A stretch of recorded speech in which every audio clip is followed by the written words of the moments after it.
Hello friends, welcome to my channel. आज के इस वीडियो में हम क्लास 8 के geography chapter second land, soil, water, natural vegetation and wildlife resources के बारे में पढ़ेंगे। तंजानिया, अफ्रीका के एक छोटे गांव में माम्बा पानी लाने के लिए जल्दी ही उठती है। उसे बहुत दूर जाना पड़ता है और वो कुछ घंटों के बाद लौटती है। उसके बाद वो घर के सारे काम में अपनी माँ का हाथ बटाती है और अपने भाइयों की बकरियों की देखभाल में मदद करती है। उसके पूरे परिवार के पास उनकी छोटी झोपड़ी के चारों ओर चट्टानी भूमि का एक भाग है। माम्बा के पिता कठिन परिश्रम के बाद मात्र कुछ मक्का और सेम ही उगा सकते हैं, फिर भी ये उनके परिवार के साल भर के खाने के लिए पर्याप्त नहीं है। पीटर न्यूजीलैंड के भेड़ पालन प्रदेश के मध्यवर्ती भाग में रहता है, जहां उसका परिवार ऊन प्रक्रमण करने का कारखाना चलाता है। हर दिन जब पीटर स्कूल से लौटता है, वो अपने चाचा को अपनी भेड़ों की देखभाल करते हुए देखता है। उनका भेड़ों का बाड़ा कुछ दूरी पर पहाड़ियों से लगे हुए एक बहुत बड़े घास के मैदान पर स्थित है। वहाँ नवीनतम प्रौद्योगिकी का उपयोग करते हुए एक वैज्ञानिक विधि से इसका प्रबंध किया जाता है। पीटर का परिवार जैविक कृषि द्वारा सब्जियां भी उगाता है। माम्बा और पीटर विश्व के दो अलग अलग स्थानों में रहते हैं और उनके जीवन व्यतीत करने में बहुत अंतर है। ये विभिन्नता भूमि की गुणवत्ता, मिट्टी, पानी, प्राकृतिक वनस्पति, प्राणियों और प्रौद्योगिकी के उपयोग की भिन्नता के कारण है। इन स्थानों का एक दूसरे से अलग होने का मुख्य कारण इस प्रकार के संसाधनों की उपलब्धता है। क्या आप जानते हैं, विश्व की 90% जनसंख्या भूमि क्षेत्र के 30% भाग पर ही रहती है और जितना 70% भूमि पर या तो विरल जनसंख्या है या तो वो निर्जन है। अब लैंड मीन्स क्या होता है? भूमि। आप इस चैप्टर में लाइन वाइज लाइन हिंदी में समझ रहे हैं इस चैप्टर को। तो अगर आप इस चैनल पे नए हैं तो चैनल को सब्सक्राइब कर लीजिए और अपने दोस्तों को शेयर कीजिए। लैंड मतलब होता है भूमि। सभी महत्वपूर्ण प्राकृतिक संसाधनों में भूमि भी शामिल है। भूपृष्ठ के कुल क्षेत्रफल का लगभग 30% भाग भूमि है। यही नहीं, इस थोड़े से परसेंट के भी सभी भाग आवास योग्य नहीं हैं। मुख्यतः भूमि और जलवायु के अलग अलग लक्षणों के कारण विश्व के कई भागों में जनसंख्या का वितरण असमान पाया जाता है। उबड़ खाबड़ स्थलाकृति, पर्वतों के तीव्र ढाल, जलाक्रांत संभावित निम्न क्षेत्र, मरुस्थल क्षेत्र और सघन वन क्षेत्र समानतः विरल और निर्जन है। आप यहाँ फिगर में देख सकते हैं साल्जबर्ग इन ऑस्ट्रिया। इस फिगर में आप भूमि के कितने उपयोग पहचान सकते हैं। उर्वर मैदानों और नदी घाटियों में कृषि के लिए उपयुक्त भूमि उपलब्ध है, इसीलिए ये स्थान विश्व के सघन बसे क्षेत्र हैं। लैंड यूज मीन्स भूमि उपयोग। भूमि का उपयोग कई कार्यों के लिए किया जाता है, जैसे कि कृषि, वानिकी, खनन, सड़कों और उद्योगों की स्थापना के लिए। साधारणतः इसे भूमि उपयोग कहते हैं, लैंड यूज कहते हैं। क्या आप माम्बा और पीटर के परिवारों के भूमि उपयोग के अलग अलग तरीकों की एक लिस्ट बना सकते हैं? भूमि का उपयोग भौतिक कारकों द्वारा निर्धारित किया जाता है, जैसे स्थलाकृति, मिट्टी, जलवायु, खनिज और जल की उपलब्धता। मानवीय कारक जैसे जनसंख्या और प्रौद्योगिकी भी भूमि उपयोग प्रतिरूप के महत्वपूर्ण निर्धारक हैं। स्वामित्व के आधार पर भूमि को निजी भूमि और सामुदायिक भूमि में बांटा जा सकता है। निजी भूमि व्यक्तियों के स्वामित्व में होती है, जबकि सामुदायिक भूमि समुदाय के स्वामित्व में होती है। सामान्य रूप से इसका उपयोग समुदाय से संबंधित व्यक्तियों के लिए किया जाता है, जैसे चारा, फलों, नट या औषधीय बूटियों को एकत्रित करना। इस सामुदायिक भूमि को साझा संपत्ति संसाधन भी कहते हैं, कॉमन प्रॉपर्टी रिसोर्सेज इसको इंग्लिश में कहते हैं। जनसंख्या और उनकी मांग सदैव बढ़ती रहती है, लेकिन भूमि की उपलब्धता सीमित है। स्थान के अनुसार भूमि की गुणवत्ता में अंतर होता है। लोगों ने सामुदायिक भूमि पर व्यापारिक क्षेत्र बनाने, नगरीय क्षेत्रों में घर बनाने और ग्रामीण क्षेत्रों में कृषि योग्य भूमि का विस्तार करने के लिए अनधिकृत हस्तक्षेप करना शुरू कर दिया है। आज भूमि उपयोग प्रतिरूप में व्यापक परिवर्तन हमारे समाज में सांस्कृतिक परिवर्तनों को दर्शाता है। वर्तमान में कृषि और निर्माण संबंधी गतिविधियों के प्रसार के कारण निम्नीकरण, भूस्खलन, मृदा अपरदन, मरुस्थलीकरण पर्यावरण के लिए बहुत बड़ा खतरा है। यहाँ आप फिगर में देख सकते हैं भूमि उपयोग में समय के अनुसार कैसे कैसे परिवर्तन हुआ। कंजर्वेशन ऑफ लैंड रिसोर्स, भूमि संसाधन का संरक्षण। बढ़ती जनसंख्या और इसकी बढ़ती मांगों के कारण वन भूमि और कृषि योग्य भूमि का बड़े पैमाने पर विनाश हुआ है। इससे इस प्राकृतिक संसाधन के समाप्त होने का डर पैदा हो गया। इसीलिए विनाश की वर्तमान दर को अवश्य ही रोकना चाहिए। वन रोपण, भूमि उद्धार, रासायनिक कीटनाशकों और उर्वरकों के विनियमित उपयोग और अतिचारण पर रोक आदि भूमि संरक्षण के लिए प्रयुक्त कुछ सामान्य तरीके हैं। सॉइल मीन्स मृदा, मिट्टी। पृथ्वी के पृष्ठ पर दानेदार कणों के आवरण की पतली परत सॉइल यानी कि मिट्टी कहलाती है, मृदा कहलाती है। ये भूमि से निकटता से जुड़ी हुई है। स्थल रूप मृदा के प्रकार को निर्धारित करते हैं। मृदा का निर्माण चट्टानों से प्राप्त खनिजों और जैव पदार्थों से होता है। ये अपक्षय की प्रक्रिया के माध्यम से बनती है। खनिजों और जैव पदार्थों का सही मिश्रण मृदा को उपजाऊ बनाता है। लैंडस्लाइड आपने बहुत बार सुना होगा, न्यूज़ में या न्यूज़पेपर में पढ़ा होगा। लैंडस्लाइड मीन्स भूस्खलन। भूस्खलन को सामान्य रूप से सैल, मलबा या ढाल से गिरने वाली मिट्टी के बहुत संचलन के रूप में परिभाषित किया जाता है। वो हमेशा भूकंप, बाढ़ और ज्वालामुखी के साथ घटित होता है। लंबे समय तक भारी बारिश होने से भूस्खलन होता है। ये नदी के प्रवाह को कुछ समय के लिए अवरुद्ध कर देता है। नदी अवरुद्धता के अचानक फूट पड़ने से निचली घाटियों के आवासों में विध्वंस आ जाता है।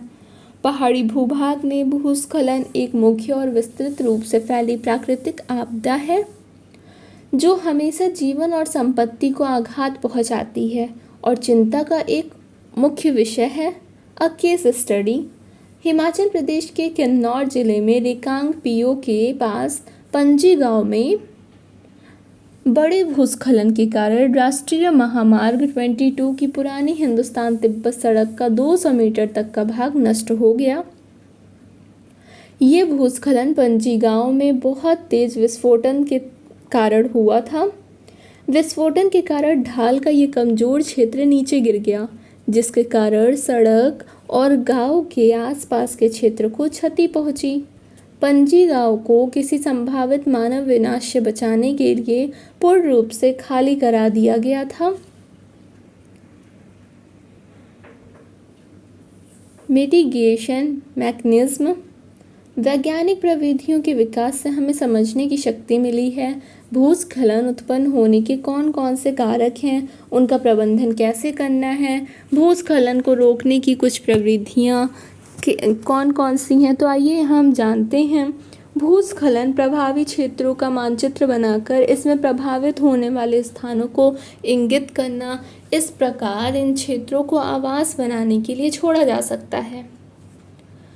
दूसरा, भूमि को खिसकने से बचाने के लिए प्रतिधारी दीवार का निर्माण करना। तीसरा, भूस्खलन को रोकने का सबसे प्रभावी तरीका है वनस्पति आवरण में वृद्धि। सतही अपवाह और झरना प्रवाहों के साथ भूस्खलन की गतिशीलता को नियंत्रित करने के लिए पृष्ठीय अपवाह नियंत्रण उपाय कार्यान्वित किए गए हैं। यहाँ पर आप देख सकते हैं रिटेंशन वॉल बनाया गया है। अब यहाँ हम देखते हैं कि ये एक सॉइल प्रोफाइल का फिगर है। Top soil with humus and vegetation means humus और वनस्पति के साथ ऊपरी मृदा होती है। फिर कैसे होता है? सब soil with sand silt and clay का होता है, मीन्स बालू क्ले के साथ उपमृदा होती है। उसके बाद ये फर्स्ट था, अब सेकेंड, अब third weathered rock material means अपक्षयित चट्टानी का पदार्थ होता है। और क्या होता है? पेरेंट रॉक मीन्स जनक चट्टानें होती है। इसको हम हिंदी में सॉइल प्रोफाइल को मृदा परिच्छेदिका कहते हैं।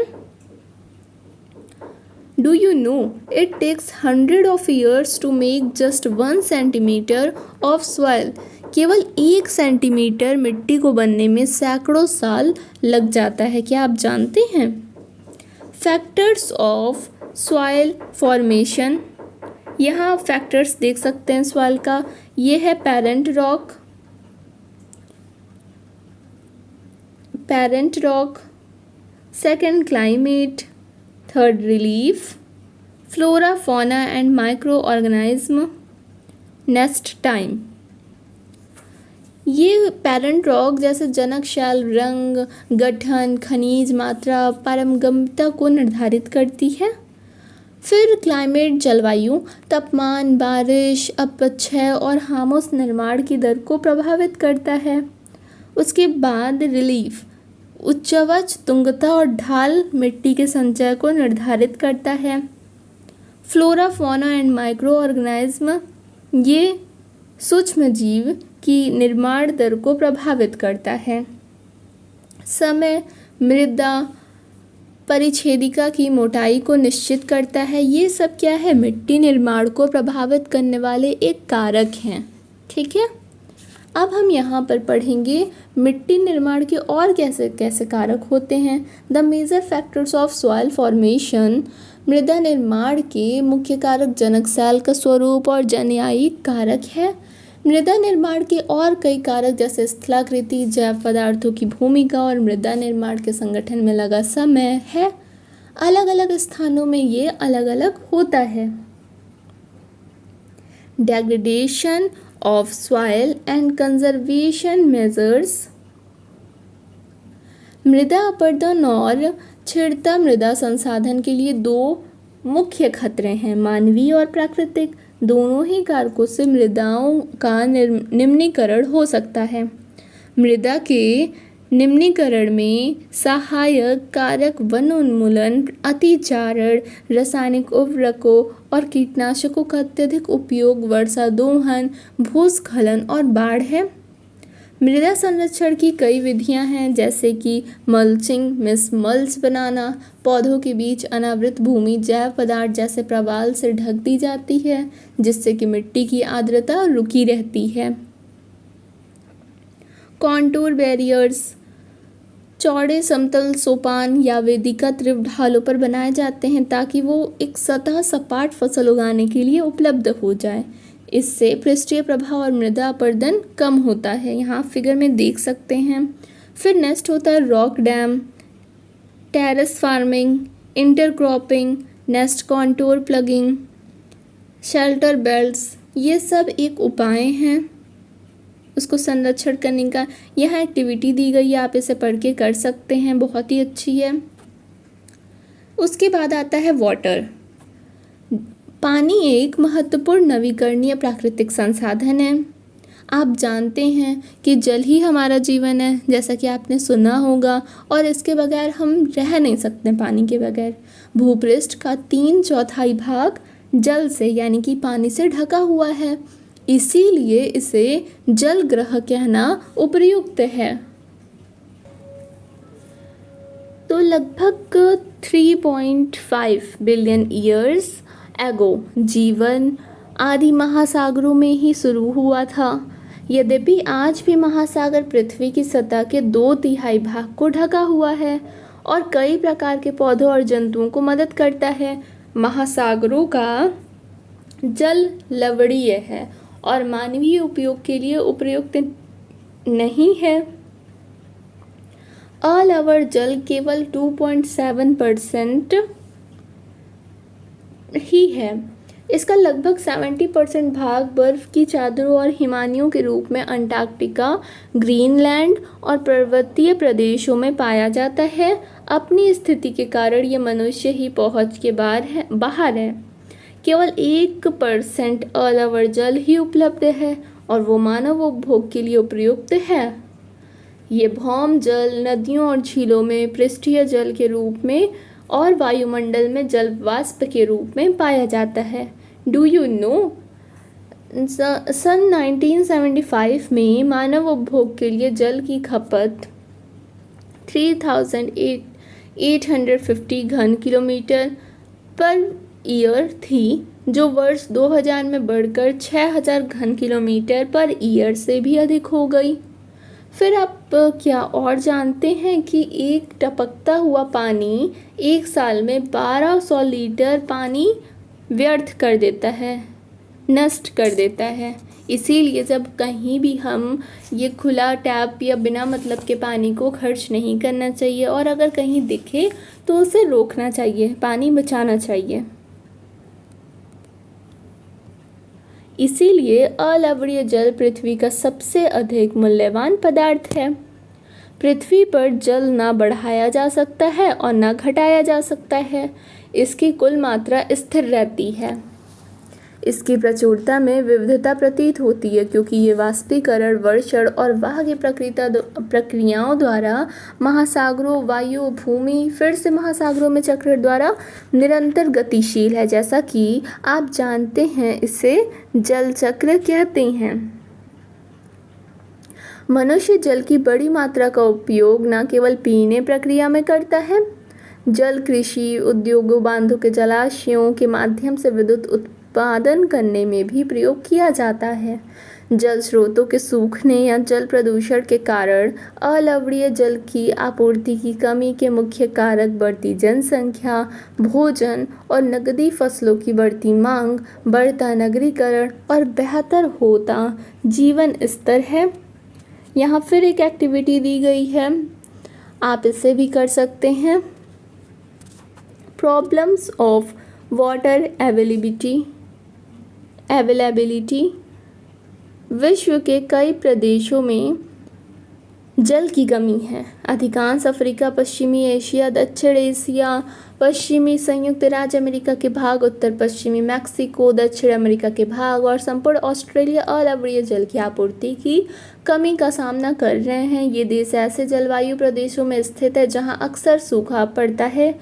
उनमें जल अभाव की अधिक समस्या बनी रहती है। इस प्रकार जल का अभाव मौसमी या वार्षिक वर्षण में विविधता के परिणाम स्वरूप हो सकता है। यह अति उपभोग और जल स्रोतों के संदूषण के कारण भी जल का अभाव हो सकता है। यहाँ फिगर आप देख सकते हैं, यमुना नदी कितनी गंदी औद्योगिक बहिस्राव और कचरे के कारण प्रदूषित हो चुकी है और हो भी रही है। Conservation of water resources. आज के विश्व में शुद्ध और पर्याप्त जल स्रोतों तक पहुंचना एक बहुत बड़ी समस्या है। इस क्षीण होते संसाधन के संरक्षण के लिए कदम उठाना चाहिए। यद्यपि जल एक नवीनीकरण संसाधन, तथापि इसका अति उपभोग, उपयोग और प्रदूषण इसे उपयोग के लिए अनुपयुक्त बना देता है।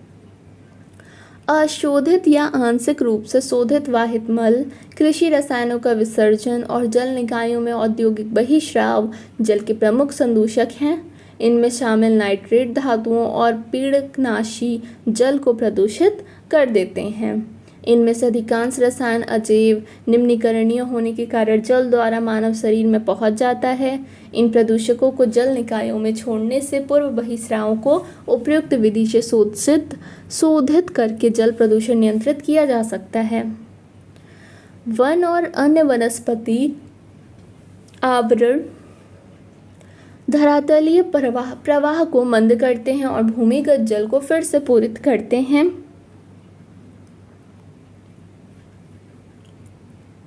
जल संग्रहण पृष्ठीय प्रवाह को बचाने की दूसरी विधि है। जल रिसाव को कम करने के लिए खेतों को संचित करने वाली नहरों को ठीक से पक्का करना चाहिए। रिसाव और वाष्पीकरण से होने वाली जल क्षति को रोकने के लिए क्षेत्र की स्प्रिंकलरों से सिंचाई करना अधिक प्रभावी विधि है। वाष्पीकरण की अधिक दर वाले शुष्क प्रदेशों में सिंचाई की ड्रिप या टपकन विधि बहुत उपयोगी है। सिंचाई की इन विधियों को अपनाकर बहुमूल्य जल संसाधन को संरक्षित किया जा सकता है। आप यहाँ देख सकते हैं अब वाटर स्प्रिंकलर से किस तरह फिगर में दिखाया गया है, जिस तरह बहुत पानी की बचत होगी। डू यू नो, अपने घर की छत पर बारिश वाला पानी एकत्र करके इस जल का संग्रहण करना और कई उत्पादों को उपयोगों में लाना वर्षा जल संग्रहण कहलाता है। औसतन 2 घंटे की बारिश का एक दौर 8000 लीटर जल बचाने के लिए काफ़ी है। Natural vegetation and wild life, school के बच्चे हस्तशिल्प प्रदर्शनी में घूम रहे थे। प्रदर्शनी की वस्तुएं देश के अलग अलग भागों से एकत्रित की गई थी। मोना ने एक बैग हाथ में उठाया और उत्साह से कहा, ये एक सुंदर हैंड बैग है। टीचर ने कहा, हाँ, ये जूट से बना हुआ है। क्या आप उन टोकरियों, दीप छत्रों और कुर्सियों को देखते हैं? वो बेत और बांस की बनी हैं। भारत के पूर्वी और उत्तर पूर्वी आंध्र प्रदेशों में बांस बहुत अधिक मात्रा में पैदा किया जाता है। जिससे रेशमी स्कार्फ देखकर उत्साहित थी। ये खूबसूरत स्कार्फ देखो, टीचर ने स्पष्ट किया कि रेशम कीटों से प्राप्त किया जाता है जो शहतूत के पेड़ों पर पाले जाते हैं। बच्चे समझ गए कि पौधे हमें कई अलग अलग उत्पाद प्रदान करते हैं जिनका उपयोग हम अपने दैनिक जीवन में करते हैं। प्राकृतिक वनस्पति और वन जीवन केवल स्थल मंडल, जल मंडल और वायुमंडल के बीच जुड़े एक संकरे क्षेत्र में ही पाए जाते हैं, जिसे हम जैव मंडल कहते हैं। जैव मंडल में बहुत सारी चीज़ें पाई जाती हैं। आप यहाँ फिगर में देख सकते हैं सिल्क वॉर्म्स यानी कि रेशम का कीट है। सभी जीवित जातियाँ जीवित रहने के लिए एक दूसरे से परस्पर संबंधित और निर्भर रहती है। इस जीवन आधारित तंत्र को पारितंत्र कहते हैं। वनस्पति और वन जीवन बहुमूल्य संसाधन हैं। पौधे हमें इमारती लकड़ी देते हैं, प्राणियों को आश्रय देते हैं, ऑक्सीजन उत्पन्न करते हैं जिसमें हम सांस लेते हैं, फसलों को उगाने के लिए आवश्यक मृदा की सुरक्षा करते हैं, रक्षक मेखला के रूप में कार्य करते हैं, भूमिगत जल के संग्रह में सहायता करते हैं, हमें फल, लैटेक्स, तारपीन का तेल, गोंद, औषधि पौधे और कागज प्रदान करते हैं और जो आपके पढ़ने के लिए अत्यधिक आवश्यक है। पौधों के असंख्य उपयोग हैं, उनमें आप कुछ और जोड़ सकते हैं। ये ब्रह्म कमल एक औषधीय बूटी है, आप फिगर में जो देख रहे हैं। डू यू नो, भारतीय उपमहाद्वीप में जिन पशुओं का उपचार डिक्लोक्लोनिनेक, एस्प्रिन या डब्रूप्रोफेन जैसे पीड़ानाशी से किया जाता था, उनके अपमार्जन उपरांत गिद्ध की किडनी खराब होने से मर रहे थे। पशुओं पर इन औषधियों के उपयोग करने पर प्रतिबंध लगाने के प्रयास किए जा रहे हैं और आरक्षित स्थान पर गिद्ध के प्रजनन के प्रयास किए जा रहे हैं। नेक्स्ट ये फिगर है किंगफिशर का, इसको हिंदी में किलकिला भी कहते हैं।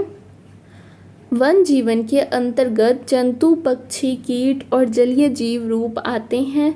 उनमें हमें दूध, मांस, खाल उनसे और ऊन भी प्राप्त होती है। कीट जैसे मधुमक्खी हमें शहद देती है, फूलों के परागण में मदद करती है और पारितंत्र में अपघटन के रूप में एक महत्वपूर्ण भूमिका निभाती है। चिड़िया अपने भोजन के लिए कीटों पर निर्भर है और अपघटों के रूप में कार्य करती है। गिद्ध मृत जीव जंतुओं को खाने के कारण एक अपमार्जक है और पर्यावरण का एक महत्वपूर्ण शोधक समझा जाता है। इसीलिए प्राणी चाहे बड़ा हो या छोटा, सभी पारितंत्र के संतुलन को बनाए रखने के लिए अनिवार्य हैं। Distribution of natural vegetation.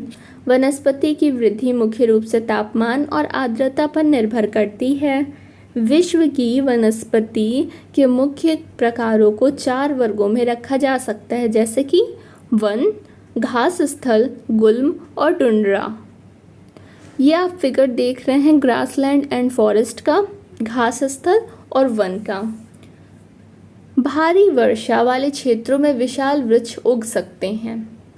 इस प्रकार वन प्रचुर जल आपूर्ति वाले क्षेत्रों में ही पाए जाते हैं। जैसे जैसे आर्द्रता कम होती है वैसे वैसे वृक्षों का आकार और उनकी सघनता कम हो जाती है। सामान्य वर्षा वाले क्षेत्रों में छोटे आकार वाले वृक्ष और घास उगती है, जिससे विश्व के घास स्थलों का निर्माण होता है। कम वर्षा वाले शुष्क प्रदेशों में कटीली झाड़ियाँ और गुल्म उगते हैं। इस प्रकार के क्षेत्रों में पौधों की जड़ें गहरी होती है। वाष्पोत्सर्जन से होने वाली आर्द्रता की हानि को घटाने के लिए इन पेड़ों की पत्तियां कांटेदार और मोमी सतह वाली होती है। शीत ध्रुवीय प्रदेशों की टुंड्रा वनस्पति में मांस और लाइकेन सम्मिलित होता है। ये फिगर एक पाइथन है, फॉरेस्ट में आप देख सकते हैं। अजगर, पाइथन को हिंदी में अजगर कहते हैं। पिछली 2 शताब्दियों में विश्व में जितने लोग थे इस समय उनमें से कहीं अधिक लोग हैं। बढ़ती जनसंख्या के पोषण के लिए, फसलों को उगाने के लिए वनों के विशाल क्षेत्रों से वृक्ष काट दिए गए हैं। विश्व भर में वनों का आवरण तेजी से समाप्त हो रहा है। इस बहुमूल्य संसाधन के संरक्षण की तुरंत आवश्यकता है। और यहाँ आप देख सकते हैं जो एक स्कूल में छात्रों द्वारा वनों पर बनाया गया कोलाज है, बहुत ही सुंदर है। Conservation of natural vegetation and wild life. One हमारी संपदा है। पौधे जंतुओं को आश्रय प्रदान करते हैं और साथ ही पारितंत्र को भी अनुरक्षित रखते हैं। जलवायु में परिवर्तन और मानव हस्तक्षेप के कारण पौधों और जंतुओं के प्राकृतिक आवास नष्ट हो सकते हैं। बहुत सी जातियां असुरक्षित या संकटपन्न हैं और कुछ लुप्त होने के कगार पर है। वन उन्मूलन, मृदा अपरदन, निर्माण कार्य, दावानल और भूस्खलन में से कुछ मानव और प्राकृतिक कारक है जो मिलकर इन महत्वपूर्ण प्राकृतिक संसाधनों के लुप्त होने की प्रक्रिया को बढ़ावा देते हैं। आज की मुख्य चिंताओं में से एक अनाधिकार शिकार करने की संख्या का बढ़ना है, जिससे कुछ खास प्रजातियों की संख्या बहुत परेशान है। ये फिगर आप देख सकते हैं सुनामी के बाद ग्रेट निकोबार का है, जो वर्षा के प्रचुर वन में क्षति पहुंची है। पशु खाल, चमड़ा, नाखून, दांत और पंखों के साथ साथ सींगों के एकत्रीकरण और गैर कानूनी व्यापार के लिए जंतुओं का अनाधिकार शिकार किया गया है। इनमें से कुछ जंतु चीता जैसे शेर, हाथी, ब्लैक बक, मगरमच्छ, दरियाई घोड़ा, हिम, तेंदुआ, शुतुरमुर्ग और मोर है। इनका संरक्षण जागरूकता बढ़ाकर किया जा सकता है। ये फिगर ब्लैक बक का है, जिसको सुरक्षा की बहुत ज़्यादा आवश्यकता है। राष्ट्रीय उद्यान, वन जीव अभयारण्य, जैव मंडल निचय हमारी प्राकृतिक वनस्पति और वन जीवन को सुरक्षित रखने के लिए बनाए जाते हैं। संकरी घाटियों, झीलों और आर्द्रभूमि का संरक्षण मूल्यवान संसाधन नष्ट होने से बचाने के लिए आवश्यक है। ये फॉरेस्ट फायर का पूरा न्यूज़ कटिंग यहाँ पर लगाया गया है, कैसे कैसे वनों में आग लगी थी।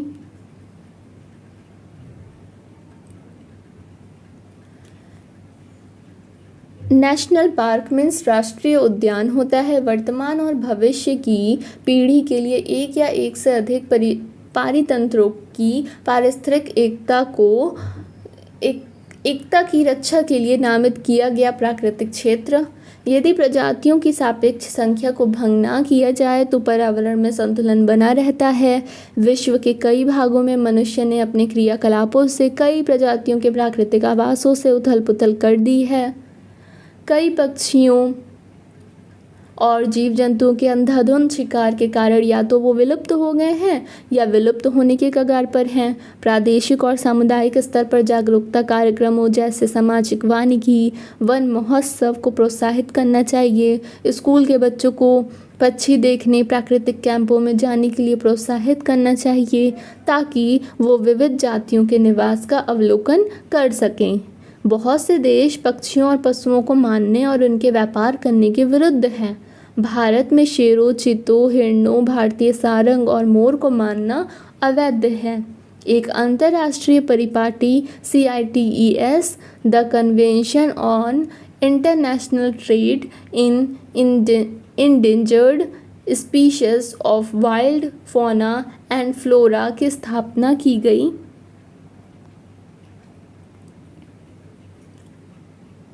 जिसने प्राणियों और पक्षियों की अनेक जातियों की सूची तैयार की है।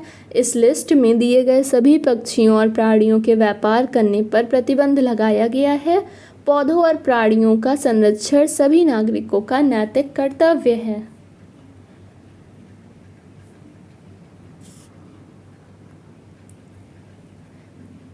बायोस्फीयर रिजर्व्स मीन्स जैव मंडल निचय। ये वैश्विक नेटवर्क द्वारा जुड़े रक्षित क्षेत्रों की एक श्रृंखला है जिसे संरक्षण और विकास के बीच संबंध को प्रदर्शित करने के इरादे से बनाया गया है। फिर यहाँ पर दिया गया है do you no. CITES, the convention on international trade in endangered species of wild fauna and flora सरकारों के बीच एक अंतर्राष्ट्रीय समझौता है। इसका उद्देश्य ये सुनिश्चित करना है कि वन, प्राणी और पौधों के नमूनों के अंतर्राष्ट्रीय व्यापार से उनके जीवन को कोई खतरा नहीं है। मोटे तौर पर पशुओं की 5000 जातियाँ और 28,000 जातियाँ लक्षित की गई है। भालू, डॉल्फिन, कैक्टस, प्रवाल, ऑर्किड और एलो ही इसका कुछ एग्जाम्पल है।